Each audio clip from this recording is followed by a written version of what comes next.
It is off. It's on now. Okay, you should be getting the handout. Okay, all right. Thank you, sir. I got back to the doctor. Okay. All right. This next section forms a unit of chapters 13 through 23. And I've got that broken down even further on the handout.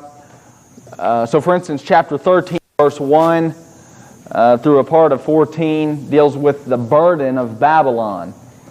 It picks up in the next section then in 14 and verse 24. It picks up with the burden of Assyria. In 29, he starts the burden of Philistia. Thank you, Brian. And Moab is then spoken against.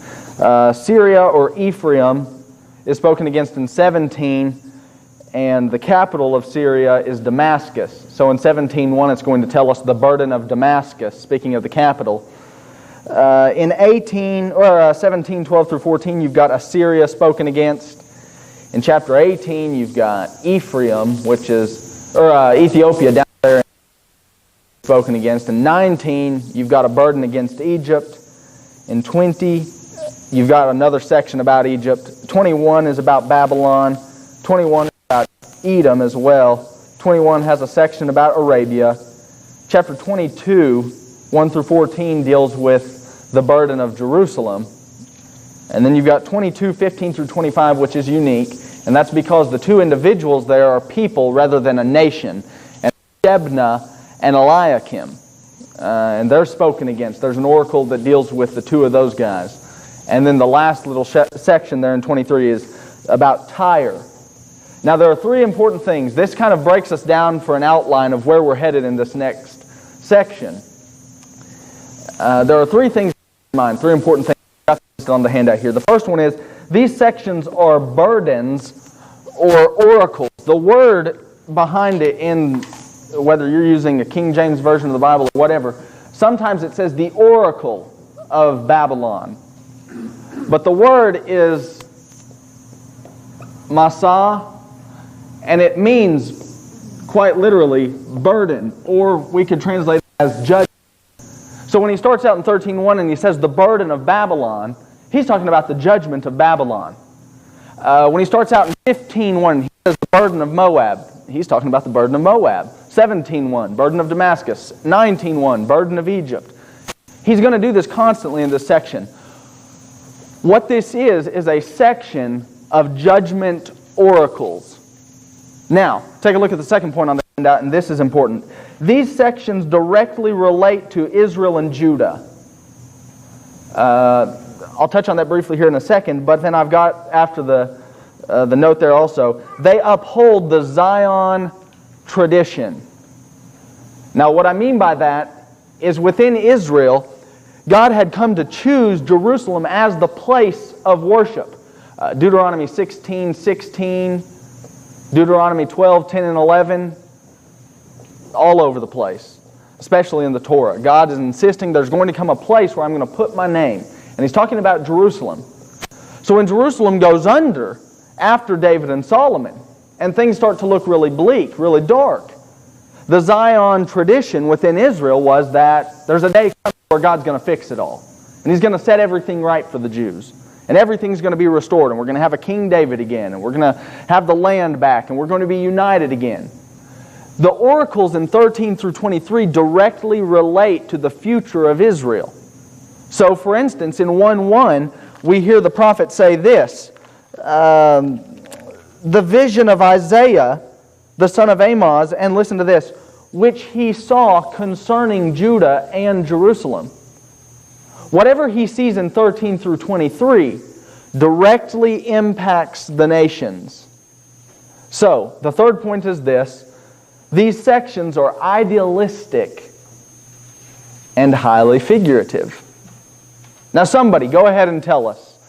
Some of you might be more eager to answer this than others. Who's going to be in the Super Bowl this upcoming year? Brian, go ahead.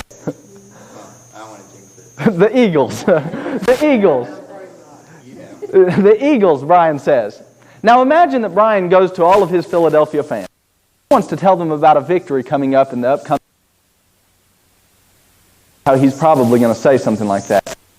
He can't improve this. But you know what he's doing? He's preaching to his fans, he's preaching to his audience about hope. There's a day of hope coming. And he's saying the best way I can present that is even the best of the best. I'm a Patriots fan. Will be beaten. Isaiah does the same thing. He's talking to the Jews. But if he's going to describe victory to them, how's he going to do it? He doesn't have to speak literally, but he can speak figuratively, and he's just grabbing a hold of images that they can associate with and saying we're going to beat the best of the best. Now, take a look at this map then that is going on at this time, just so we situate ourselves where these judgment oracles arrive. You've got the Tigris and the Euphrates River. This is the Mediterranean Sea. Jerusalem is right here. And this is significant because it's right in the midst of it all. You've got Arabia down here. You've got Egypt and Ethiopia down here in the south. You've got Assyria far to the north. You've got Babylon up here. And we can put the others where they belong. Damascus, Syria being here. What's the point? Jerusalem's in the center of all of these enemies. If you look at our handout, all of the nations spoken against are those nations that surround Jerusalem. So what God is doing is He's preaching to us through the prophet about a day coming when the Jews will be victorious over all of these. Has this happened literally? No. Are we to expect it to happen literally? No. If you're still awaiting this kind of day, I'm sorry, but I tend to think that you've misread the prophets quite horribly. And I'm not saying that to be harsh. I'm just saying it's not supposed to be that way. The prophet's not speaking in that manner. And we're going to see that as we develop these passages in 13 through 23. He starts out with Babylon. Look at 13:1. Syria does come down, though. Yes. So is this happened with them? Well, I guess, how do you mean? Assyria does move in. Assyria right now is actually surrounding Jerusalem at the time of this oracle being given, or this unit. It's accurate to come, but this particular section you're saying is figuratively? Okay. Don't be shocked. For instance, let me give you this might be a really rough one to follow, but take a look at Ezekiel 37 on that question. The question, it seems to me, is something like this. Are there parts of a vision that, though the vision functions as a whole quite figuratively, there are parts that are literally fulfilled? Yeah. And that's not a problem. Look at Ezekiel 37. The people are in captivity, and in order to get the point across that they're coming out of captivity, Ezekiel looks, and look at what he sees. In verse 2, he sat down in the midst of the valley full of bones. And so in verse 2, he was caused to pass round about. And it says there were very many in the open valley. They were very dry. And then it says that the Lord asks, Son of man, verse 3, can these bones live? And he says, you know, God. You know. And so in verse 4, he said, prophesy to these bones, speak to them, O ye dry bones, hear the word of the Lord. So he preaches to the bones that are out there in the valley. Of course, it's all in the vision. He says this in verse 5. The Lord God is what he preaches. He preaches the Lord's message and says, I'm going to cause breath to enter into you, you'll live again. Well, watch what happens. Verse 7, as I prophesied, as I was commanded, I prophesied, there was a noise, shaking, the bones came together, bone to his bone. He sees these bones start assembling themselves in the vision. And then it says in verse 8, the sinews and the flesh came upon them, bodies start coming back up from the grave, is what he's seeing. He's seeing a resurrection. And then watch what he says. In verse 10, so I prophesied as he commanded, and the breath came into them, and they lived. Now he gets done seeing all this, He sees a resurrection scene, bodies coming up from the grave. What does this mean? Look at what's stated in 13 and 14. You shall know that I am the Lord when I have opened your graves, O my people, and brought you up out of your graves. What's he talking about? He's talking about the national exile. They've been spending the last 70 years in Babylon, in exile. He calls that their grave. And he says in 14, I'll put my spirit back into you, speaking of a nation, and you'll live again. And then you'll enter into your own land, and you'll know that I've spoken it. Look at what he said in 12. We skipped over 12. Look at 12. Behold, O my people, I will open your graves and cause you to come up out of your graves and bring you into the land of Israel. They're going to exit Babylon and come home. That aspect of the vision is quite literal. But what he sees is a resurrection scene in order to image that, to picture that.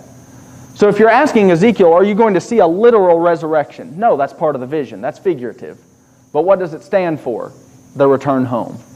Does that make sense? So there are parts in Isaiah where he's presenting a figurative scene, but don't be shocked if part of those things are somewhat literal and they could associate with those. That makes sense. Kind of tricky. We'll see as we go on. Any other questions, comments?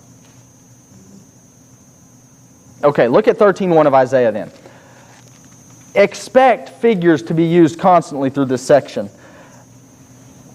What Isaiah is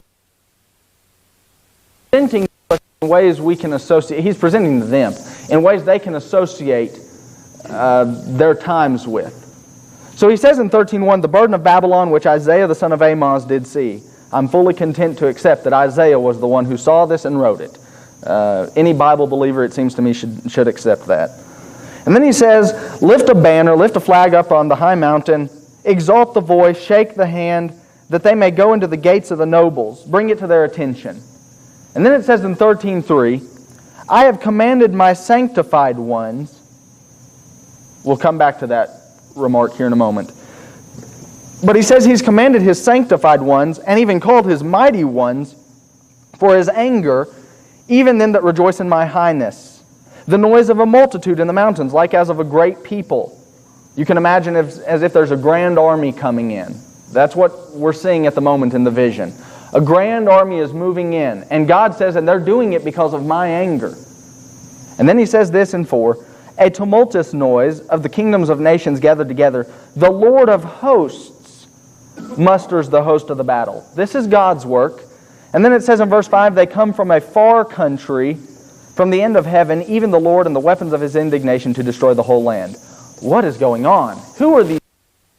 Look at 17. He describes who the people are for us. Behold, I will stir up the Medes against them. Okay, this is one of those parts where Babylon is ultimately destroyed in 539 at the hands of the Medo-Persians. This is predicted. The prophet receives this oracle in his own day.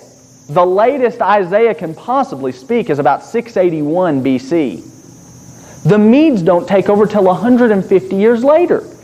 So what Isaiah is doing is he is seeing the future, predictively. You might even go so far as to say it is pre-written history in this case.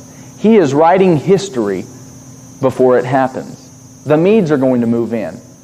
He's talking about the 39 affair. What happens? King the Great, the Persian, the leader of the Medo-Persians, comes in 539 the city of Babylon underneath the city by means of the Euphrates River and takes the city without a fight. This is exactly what Isaiah is looking at. There's a day coming when Babylon, the oppressor, is going to be destroyed. Okay, look at 13:6. Watch what he calls this.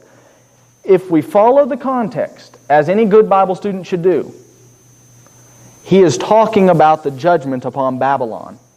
So when he says what he says in 13:6, there's no need for us to jump into some end-of-time discussion. He is talking about the judgment upon Babylon in 539. Watch what he calls it, 13:6. Behold, or he says, how ye, for the day of the Lord is at hand. It shall come as a destruction from the Almighty.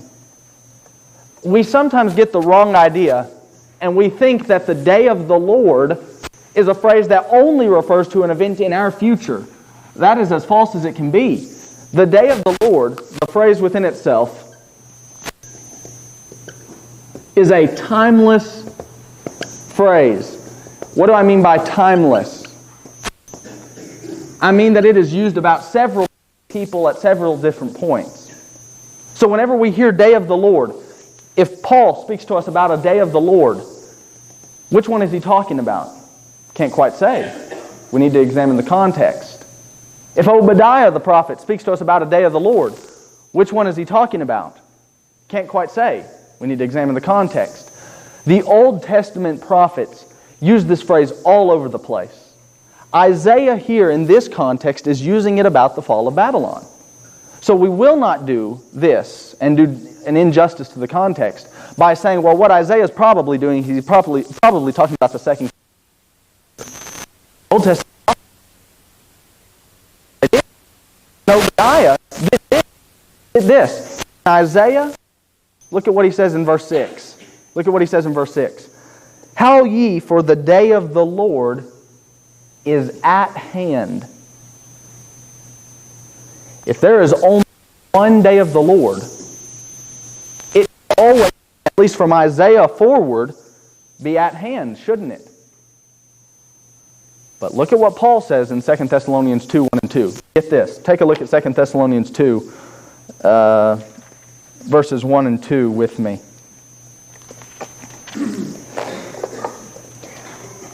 Isaiah says that the day of the Lord is at hand.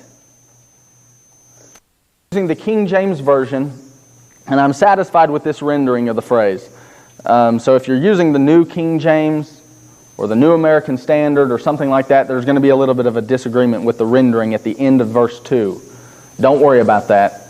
Listen to how the King James renders it, and I think it's probably correct. In 2:1 it says, Now we beseech you, brethren, by the coming of the Lord Jesus Christ, and by our gathering together unto Him, he's pleading with them not to be soon, verse 2, shaken in mind. Don't be troubled. Don't be troubled by spirit. Don't be troubled by word. Or even if there's a false letter going around that's from the apostles, as though it's from us, thinking that the day of Christ, the day of the Lord, is at hand. Paul says, don't think that the day of the Lord is at hand. Okay, if there's only one day of the Lord, here's the evident problem.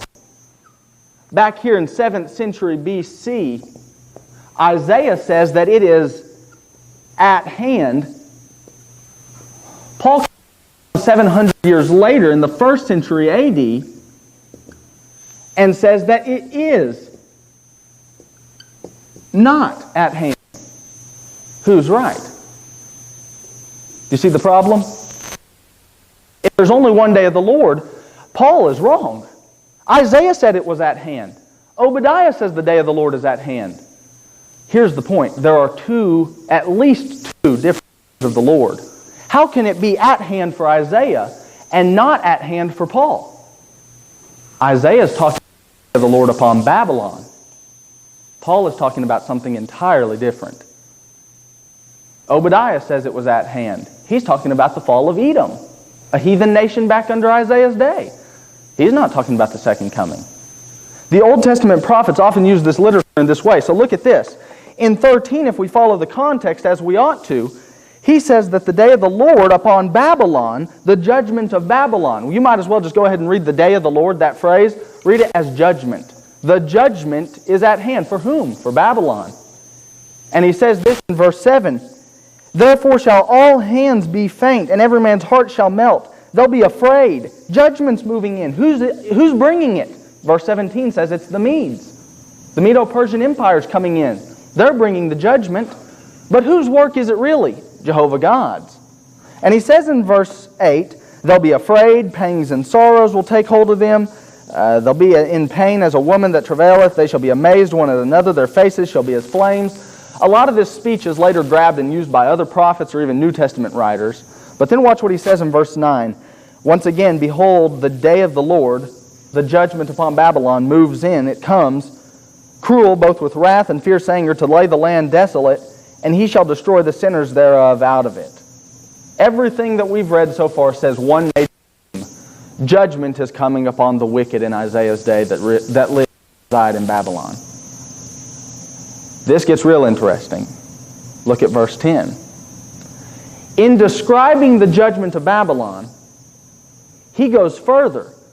And in the vision, he says this, the stars of heaven and the constellations thereof shall not give their light. All of a sudden, Isaiah is looking in the vision, and the stars start to fade out of view. The next thing he sees is this, the sun shall be darkened in his going forth.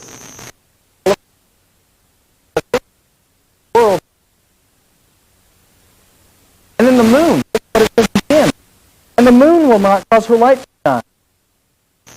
And all of a sudden, what Isaiah sees, all of those cosmic bodies, the sun, the moon, the stars, fading out of existence. Make no mistake about it. Look at verse 1. It is the burden of Babylon which Isaiah the son of Amoz is a vision. As even 1:1 attests. Isaiah 1:1 said it's the vision of Isaiah the son of Amoz. He is in vision. He's seeing these things in a dream or a vision. If you and I were to be here this evening with Isaiah the prophet, and we asked him, we had Q&A with Isaiah, and we asked Isaiah, what did you see in the vision? You know what he's going to tell us? I saw the destruction of the world. I saw the destruction of the planet. I saw the cosmic bodies destroyed, fading out of existence. They were no longer. And if we asked him what he saw, that's what he's going to tell us. But if we ask him what that meant, he's not going to tell us it's all literal. He is describing the destruction of the oppressor's world. Who is the oppressor at this time? It's Babylon. And so he's saying when Babylon falls, in the vision it's described the destruction of these cosmic. This is not uncommon for the prophets. Let me just prove that in a couple of other passages. Take a look at Ezekiel 32. Here's another oracle. Different people entirely. Different prophet. But in Ezekiel 32,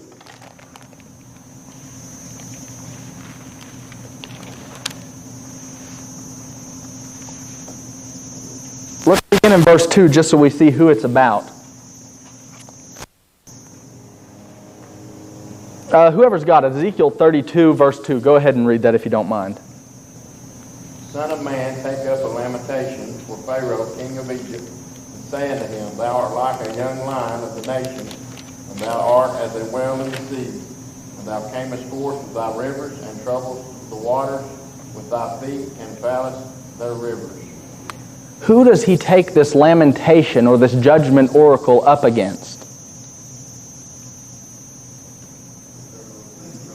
Pharaoh, yeah. Pharaoh of Egypt, the king of Egypt. Look at how he describes his judgment in verse 7. He says this, I'll read this one. And when I shall put thee out, I will cover the heaven and make the stars thereof dark.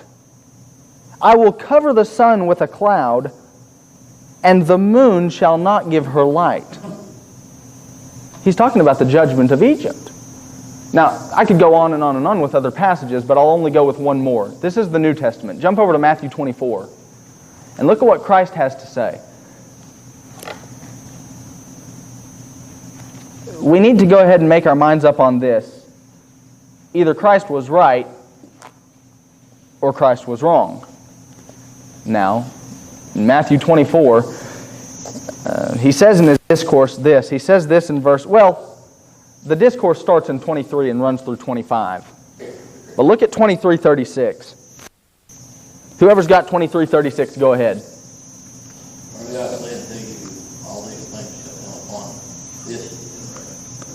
This generation. The word generation is Ganea. Every time Matthew uses it, he is referring to his contemporary people. He's not referring to a people 2,000 years into the future. He is referring to people in his own day. Look at what he says in 24:34. Whoever's got that one, go ahead.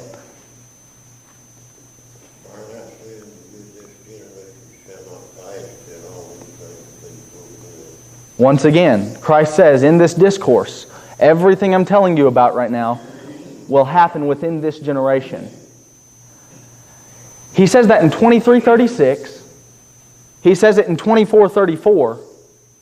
And in the midst of those two statements, look at what he says in 29 and 30. I'll read this one. In 29, immediately after the tribulation of those days, shall the sun be darkened, and the moon shall not give her light, and the stars shall fall from heaven, and the powers of the heaven shall be shaken. Now, disagree with me if you want, but I'm going to tell you that Christ was right. And I'm going to tell you that what he's doing is he is borrowing this Old Testament speech, and he is using in the way that Isaiah spoke about the fall of Babylon. Christ grabs a hold of this kind of speech and speaks about the fall of Jerusalem in AD 70. He is using the speech of the Old Testament prophets. And the people in his day would have picked up on that. These people knew their Old Testament, and they knew them well. And so when he starts talking about the stars falling, he starts talking about the sun being darkened, he starts talking about the moon turning to blood, and that sort of thing. The Jews don't think into the world kind of thing. They think about judgment upon the oppressor. Jump back to Isaiah 13. He goes on and makes an even more controversial statement. Look at 13 and verse 11. Staying in the context about this being about the fall of Babylon, he says in 13:11, I will punish the world for their evil, and the wicked for their iniquity. I'll cause the arrogancy of the proud to cease, and I'll lay low the haughtiness of the terrible. I will make a man more precious than fine gold, even a man than the golden wedge of Ophir. Therefore I will, and watch what he says here, I will shake the heavens, and the earth shall remove out of her place. Once again, if we asked Isaiah what he saw, he sees the destruction of the planet, the entire cosmic system. But if you ask Isaiah what he means, he's going to tell you that he's seeing the fall of Babylon.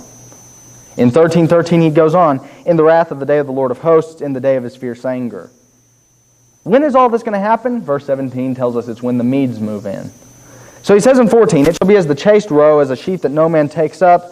They shall every man turn to his own people and flee every one to his own land. He grabs a hold of this shepherd imagery and says they're going to be like sheep without a shepherd.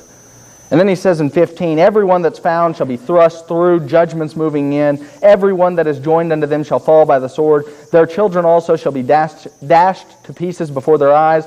Their houses shall be spoiled, their wives ravished. If you compare some of this with the apocalyptic literature of Matthew 24, Christ is grabbing this imagery heavily. He's going to talk about houses being rifled. He's going to talk about women as being in pain as when they have children. The same kind of metaphors are grabbed by Christ and applied to a different scenario, specifically the fall of Jerusalem. In 13, the prophet's talking about the fall of Babylon. He says in 17, I'll stir up the Medes against them, which shall not regard silver.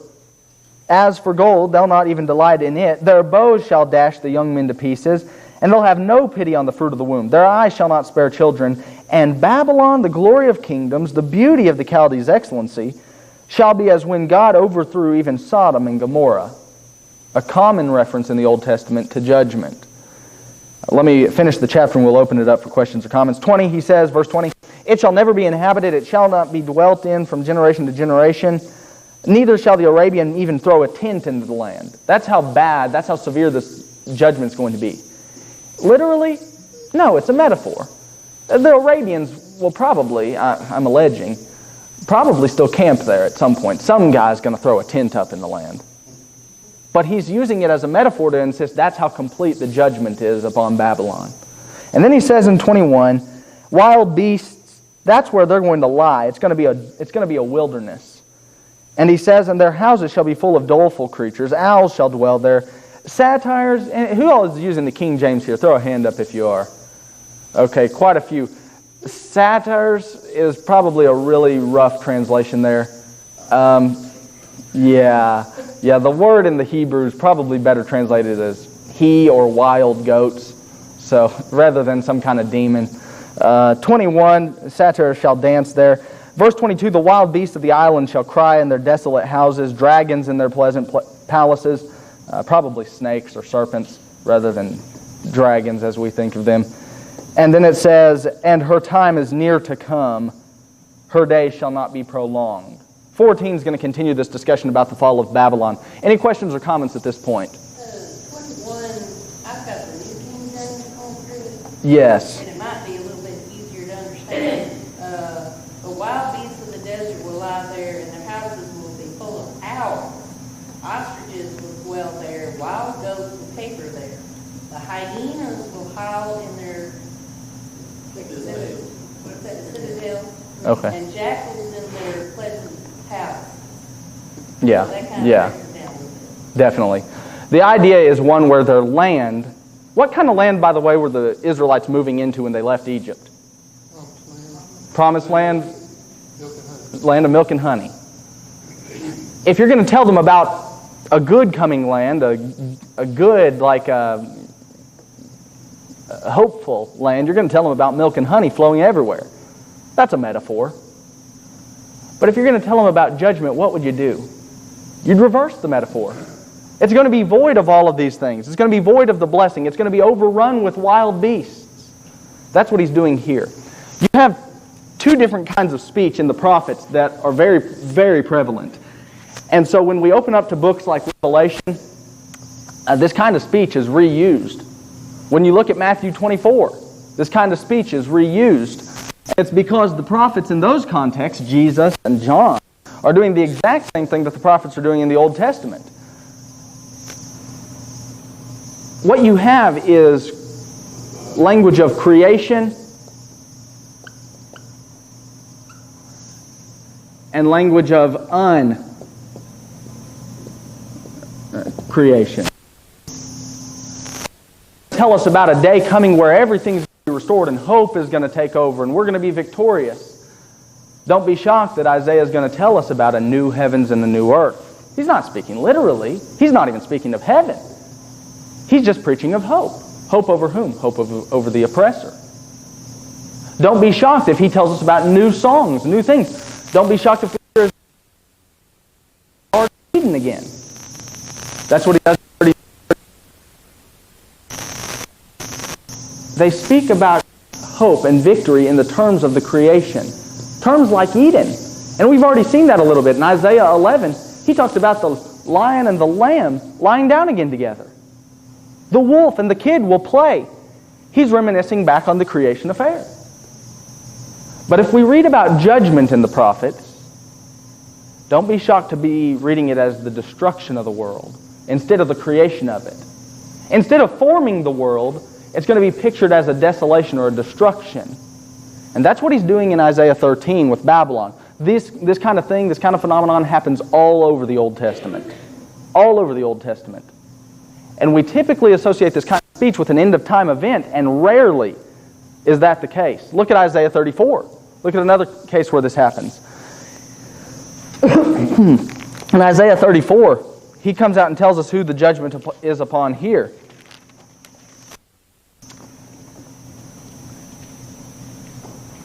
In 34:4, he says, all the host of heaven shall be dissolved. The heavens will be rolled together as a scroll, and all their hosts shall fall down, even as the leaf that falls off the vine, and as a falling fig from the fig tree. Upon first reading, we might say, oh, that sounds like something in our future. This is probably end of the world. Probably not.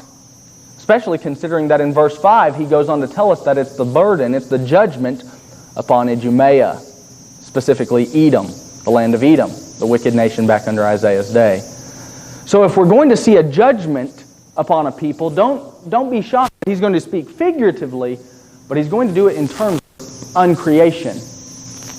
If he's going to speak about a victory or an era of hope, don't be shocked to hear him speak about it recreation. And that's what he does. Okay, let's move into 14. Yes? I do have one more question. 13:17. Yes. Speaking about not regarding silver and gold. Do you know if they're referring to the violence of the Medes, or are they talking about basically they can't be bribed? Okay. I tend to think it's a metaphor just demonstrating their God is power. You've got the same kind of reference in Daniel 11, 36 and 37, where it says, "Neither shall he regard the God of his fathers." And the point that's made is then this, but in his, neither shall he even regard the desire of women, Daniel 11:37, nor regard any God. He'll magnify himself above all. Now that's talking about a different oppressor, different nation, different time, different people. But it's the same kind of speech. And then it even says in 38, in his estate he'll honor the God of forces or the God of power. And then goes on to say in 11:38, and the God whom his fathers knew not, he's going to honor with gold and with silver and with precious stones and pleasant things. In that context, it's talking about the Romans. But he's talking about how the Romans didn't have a God necessarily other than power. It seems to me that that's the same kind of metaphor used about the Medo-Persians, saying that their God is not silver or gold, their God is power. And that's when they dominate Babylon. In Zephaniah too, that's referred to the gold and silver too, how it was their God. Yeah. Oh, the prophets are saturated with this kind of literature. These kind of remarks frequently occur in the prophetic literature. Any other questions, comments? Okay, take a look at 14. The Lord will have mercy on Jacob. He'll choose Israel. He'll set them in their own land. The strangers will be joined with them. They'll cleave to the house of Jacob. Okay, let's break that down and let's paraphrase it. We've got on our handout point 2 down there at the bottom. It says these sections directly relate to Israel and Judah. They uphold the Zion tradition. The Zion tradition is this. The household of David, the Jewish nation, they're going to be victorious. If you're going to preach to the Jews who are going into exile, how are you going to preach about hope to them? 2 ways. Destruction of the enemies and restoration of all of their blessings, all of their motifs. So he says in 14:1, that very kind of thing. God is going to choose His nation again. He's going to choose them out of the exile, bring them back into the land. And he says, and all the heathen nations will be set around actually honoring God through them. Passages all over. We'll get to some of that when we get especially to Isaiah 19, because there are some bizarre remarks in 19.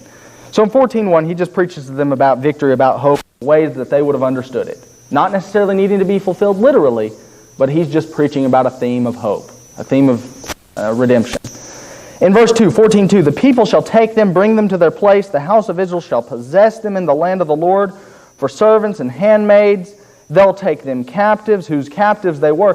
What you see in the vision is that Judah and Jerusalem now, instead of being the captives, they're going to be the oppressors. And the heathen nations will be the ones in bondage. But all of this, of course, is visionary. It's not literally fulfilled, nor should it be. He's just preaching of hope. In 14:3, it shall come to pass in the day that the Lord shall give thee rest from thy sorrow, and from thy fear, and from the hard bondage wherein thou wast made to serve. Then watch this in 14:4. Now we're really going to get into something bizarre. In that kind of day when Babylon falls, then you'll take up this proverb. Somebody read the next 5 words for us if you're reading the King James. Against the king of Babylon. It seems too clear to me that the prophet is speaking that made the earth to tremble, and that did shake the kingdoms. He's talking about a human. He's talking about the king of Babylon. That's what he says in 14:4. He comes out and tells us they're going to take up this remark, this proverb, against the king of Babylon. Why am I emphasizing that? Because we're going to get to this controversial passage in verse 12, and we would be foolish to abandon our context. He says in 14:4, he's speaking against the king of Babylon. And they're going to say this, how has the oppressor, possibly Nebuchadnezzar, can't quite say, but possibly Nebuchadnezzar, the king of Babylon, maybe another one of the kings of Babylon, but nonetheless, it's one of the kings of Babylon. Then he says in verse 5, the oppressor is going to cease. The Lord has broken the staff of the wicked and the scepter of the rulers. He who smote the people in wrath with a continual stroke, he that ruled the nations in anger, is persecuted, and none hinders. The entire earth is at rest. God has just leveled the Lord of the land. Whoever the king is that he's talking against, whichever king of Babylon, He has just fallen in the vision, and the entire earth just watches in awe. And then it says in 14:7, and as quiet, they break forth into singing because of the victory over this oppressor. He's finally been defeated. It's like when Hitler fell. The whole land was rejoicing over this. The same kind of thing. The oppressor is beaten. They break forth into singing. Verse 8, even the fir trees rejoice at thee. Okay, we really need to look for a figurative interpretation here. The fir trees now rejoice. The cedars of Lebanon speak and say, since thou art laid down, not an axe or a feller is come upon us. This is all very poetic. This is all very visionary, highly figurative. And then he says in 9, hell, or more correctly, Sheol, the realm of the unseen, the realm of the dead, from beneath us is moved for thee to meet thee at thy coming. It stirs up the dead for thee, even all the chief ones of the earth. It has raised up from their thrones all the kings of the nations. All of these sub-state kings are pictured in the vision as coming up out of the realm of the dead. They are coming back to life in the vision. This is highly figurative. And then he says in 13:10, and they will speak and say unto thee, the king of Babylon, you have become weak like we were. Haven't you become like us? Look, we were dead, we were slain, we were killed. And while you sat as king of Babylon, you thought you were God. And they now chide the king of Babylon when he falls at the hand of the Lord. They chide him in the vision and say, look, you've become like one of us. You weren't divinity, you weren't deity, you weren't God. You fell. And then watch this. In verse 11, your pomp or pride is brought down to the grave. The noise of thy viols, instruments, the worm is spread under thee. The worms cover thee. Highly figurative language once more. Verse 12, and now here we have it. How are you fallen from heaven, O Lucifer, son of the morning? How art thou cut down to the ground, which did weaken the nations? And if you read especially some of those older commentators, they say, aha, Satan. Probably not. He's probably talking about the king of Babylon.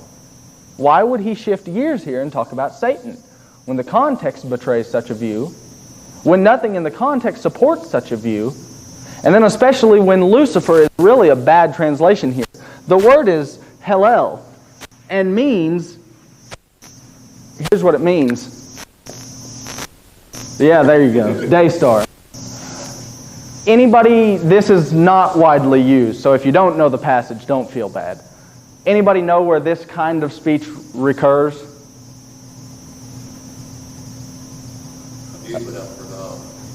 That's good. That's good. That's a good cop-out, Norman.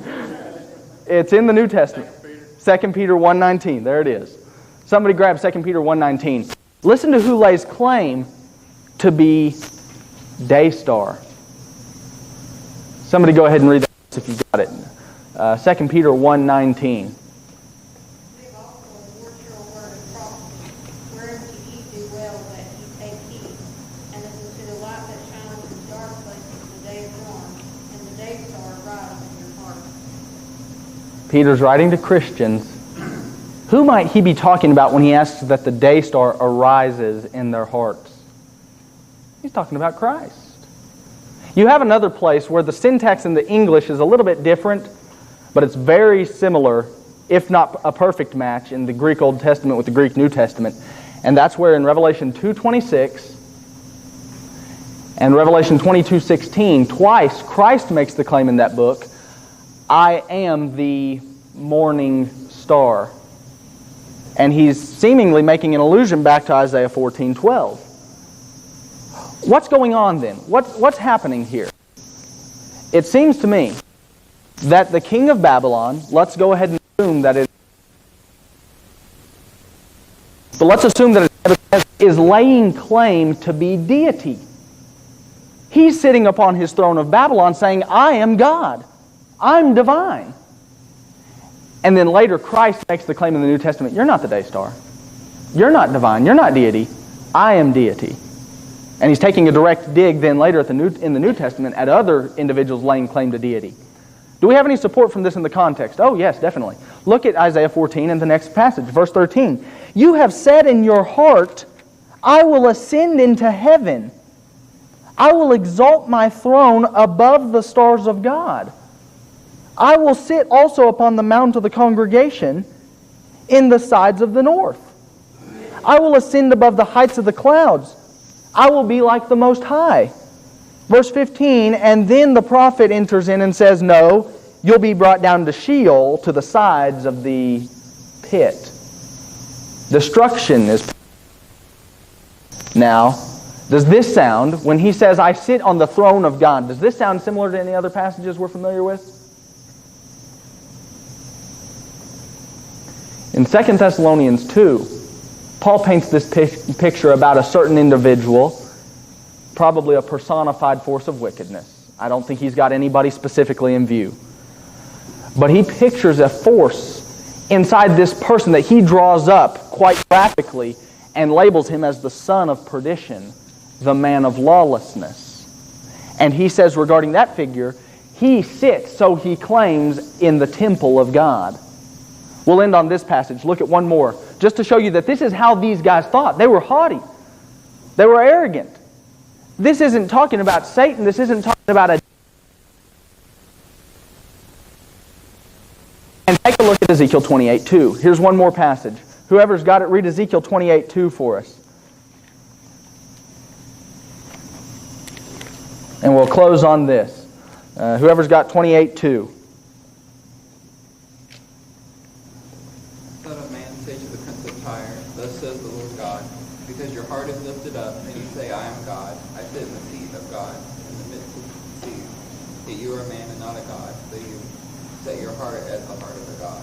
Oh, he's speaking to the son or the prince of Tyre, this heathen nation, and says even he made the boast. He sat in the seat of God. So it's not anybody in particular in Paul's text, but here we see Ezekiel talking about the king of Tyre. We see Isaiah talking about the king of Babylon. Whomever it is, the oppressor thinks this way and he elevates himself above God. Let's be sure we don't do the same in our own lives and think that we're higher than God. We submit to Him. We'll end there. We'll pick up next week in 14, about verse 12 if you've got any comments, and then 16 if...